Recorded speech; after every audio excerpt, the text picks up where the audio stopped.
Hamas के लड़ाकों और इजराइल के बीच छिड़ी जंग हर दिन भयानक होती जा रही है। 17 अक्टूबर को गाजा के एक हॉस्पिटल पर हमला हुआ, जो कि इस युद्ध में अब तक का सबसे जानलेवा हमला बताया जा रहा है।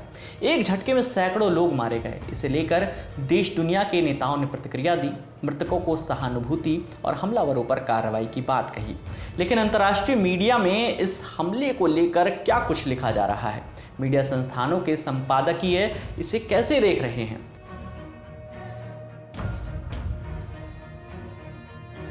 विसम अहमद फिलिस्तीन के एक एनजीओ अल हुक में मानवाधिकार कार्यकर्ता हैं। उन्होंने अल जजीरा में एक लेख लिखा है।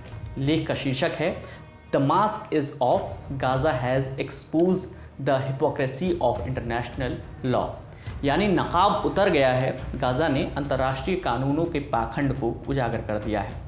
विसम अहमद अपने लेख में लिखते हैं कि वैश्विक व्यवस्था की कथित नींव माने जाने वाले अंतर्राष्ट्रीय कानूनों का मुखौटा उतर गया है। गाजा से उठ रही मदद की पुकार का कोई जवाब नहीं है। ये एक डरावनी सच्चाई है जो अब सामने आ चुकी है। पहली नज़र में ये कानून एक महान धारणा की तरह जान पड़ते हैं। ऐसा लगता है कि इससे राष्ट्रों के बीच शांति रहेगी, दुनिया भर में लोग मानवाधिकारों को अहमियत देंगे, देशों के बीच सहयोग और न्याय को बढ़ावा मिलेगा। हालांकि परत दर परत खरोंचने पर एक अलग ही कहानी सामने आती है, जो अतीत के साम्राज्यवाद के भूतों से उपजी है।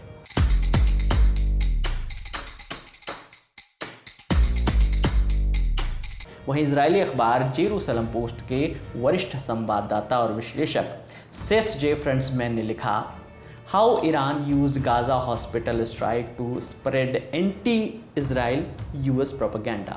माने इजराइल ने गाजा में हुए हमलों के जरिए इजराइल और अमेरिका के विरुद्ध प्रोपेगेंडा फैलाया। वो लिखते हैं कि ईरान ने अस्पताल पर हुए हमले के बाद ईरानी मीडिया को वहां भेजा और वो इसका इस्तेमाल करके अमेरिका इजराइल के लिए खतरे बढ़ाने के लिए कर रहा है। ईरान ने इजराइल के लिए कुछ तीखे शब्दों का भी इस्तेमाल किया है।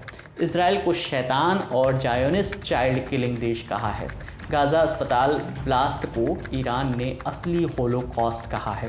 होलोकॉस्ट शब्द दूसरे विश्व युद्ध में हिटलर द्वारा किए गए यहूदियों के सामूहिक नरसंहार के लिए इस्तेमाल किया जाता है। इजराइल के एक दूसरे प्रमुख अखबार टाइम्स ऑफ इजराइल में डेविड होरोविट्स ने haters won't be swayed but Hamas lie about Gaza hospital blast are being exposed, इस टाइटल से एक कॉलम लिखा है। डेविड लिखते हैं कि अगर ये हमला इजराइल ने नहीं किया तो इजरायली सरकार के पब्लिक डिप्लोमेसी निदेशालय को चुप नहीं रहना चाहिए था। ना प्रधानमंत्री नेतन्याहू को और ना ही किसी भी सक्षम नेता को 30 सेकंड का समय मिला कि वो अंग्रेजी में एक बयान रिकॉर्ड कर सकें, दुनिया को आश्वासन दे सकें कि इजराइल अस्पतालों पर बमबारी नहीं करता, और वो पता भी लगाएंगे कि असल में क्या हुआ था। इजरायली अखबार हारेट्स में छपे संपादकीय में इजराइल के भीतर के हालात पर रोशनी डाली गई है। उन्वान है Israel's McCarthy persecution of its own citizen has begun, यानी इजराइल का अपने ही नागरिकों पर मैकार्थी उत्पीड़न शुरू हो गया है।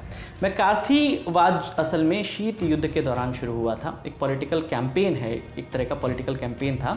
1940 से 1950 के वक्त अमेरिका में वामपंथियों के खिलाफ माहौल बनाने के लिए उसका दमन किया जाता था। हारेट्स इसी अंतर्कलह की बात करते हैं। इस वक्त में व्यक्तिगत अधिकारों सबसे पहले और सबसे ज़्यादा अभिव्यक्ति की स्वतंत्रता को जोखिम है। ऐसे इमरजेंसी ऑर्डर्स की आड़ में state prosecutor Amit S man ने पिछले हफ्ते की भयावहता की प्रशंसा या समर्थन व्यक्त करने वाले किसी भी व्यक्ति की जांच करने, हिरासत में लेने और मुकदमा चलाने के लिए समर्थन दिया है, चाहे उसने बस एक बार ही ऐसा क्यों ना किया हो। अमेरिकी अखबार न्यूयॉर्क टाइम्स में फराह स्टॉकमैन का एक कॉलम लिखा है। वो लिखते हैं कि invading Gaza is now a mistake, यानी गाजा पर अब हमला करना एक भूल होगी। फराह लिखती हैं कि ये इजराइल का अधिकार है और जिम्मेदारी भी कि वो अपने नागरिकों की रक्षा करें, अपने बंधकों को बचाएं और न्याय करें। इस घटना पर इजराइल का दुख और गुस्सा दोनों समझ में आता है। इजराइल के प्रधानमंत्री बेंजामिन नेतन्याहू ने भी कहा है कि शक्तिशाली प्रतिरोध की चाहत ठोस रणनीतिक सोच का विकल्प नहीं है।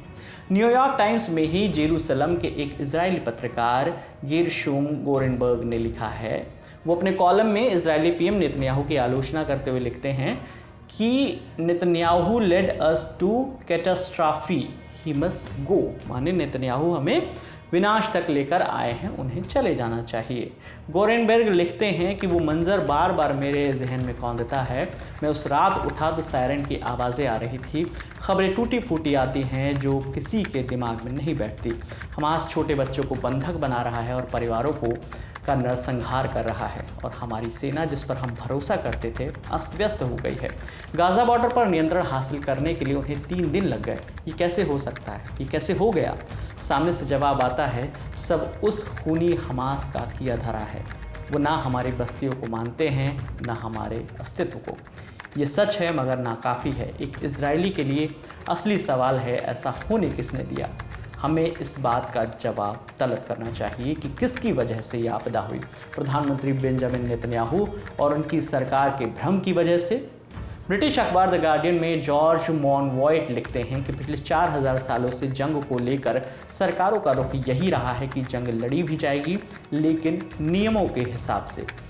अपने हमले के दौरान हमास ने युद्ध में के अनेक नियम तोड़े। हमास के रॉकेट्स ने मिलिट्री और आम लोगों में कोई फर्क नहीं किया। जिनेवा कन्वेंशन के प्रोटोकॉल 2 आर्टिकल 13 का उल्लंघन किया। हमास ने हत्या, प्रताड़ना और बलात्कार करके आर्टिकल 3 का भी उल्लंघन किया। इस अटैक के जवाब में इजराइल ने भी कई नियम तोड़े। उन्होंने पूरे गाज़ा को इसकी सज़ा दी है।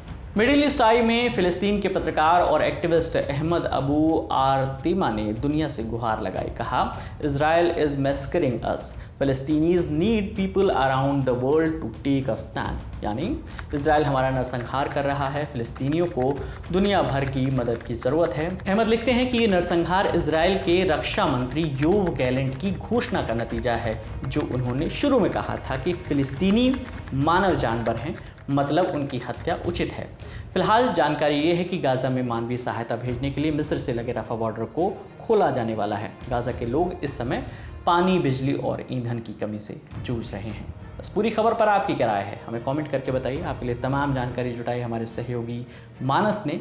मेरा नाम है विकास वर्मा, देखते रहिए द लर्निंग टॉक।